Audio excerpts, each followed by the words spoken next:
I got an email the other day from Derek and he asked me how to sharpen one of these suckers.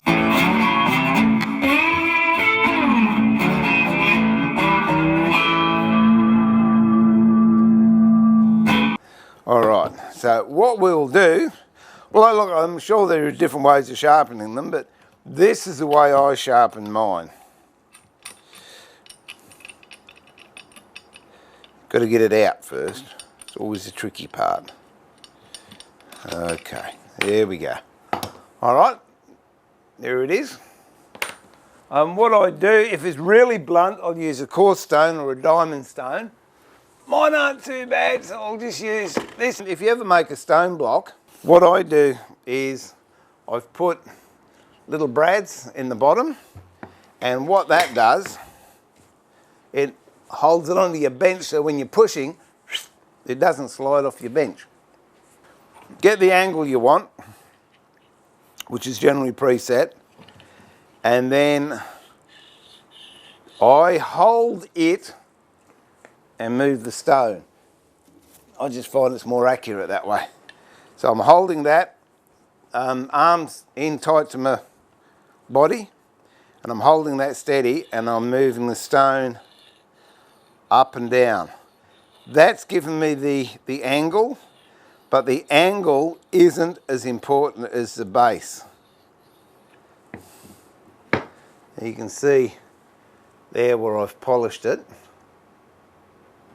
Just right on the end there. Now make sure it's got no reflection here, then you know the edge is all the way down. This is the most important part, I feel anyway, is then you do the bottom of it. And with that, as I do with plain blades and that if I'm using the stone, it's not this action here, because you'll be rolling, even minutely, you'll be rolling that base. So if you put it on there, hold it nice and firm, arms in close to your body, tucked in, and then you just move forwards and backwards like that. And that will flatten the bottom, which will give you your edge. Look at that, nice and polished. Feel that? All right. Here we go. Here we go.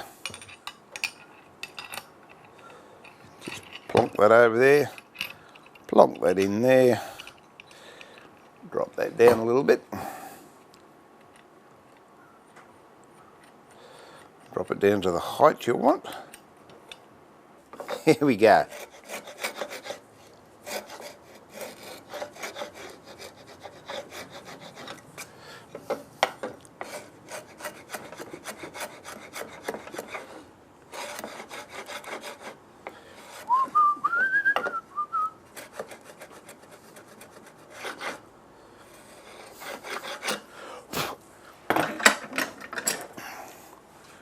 And there you have it.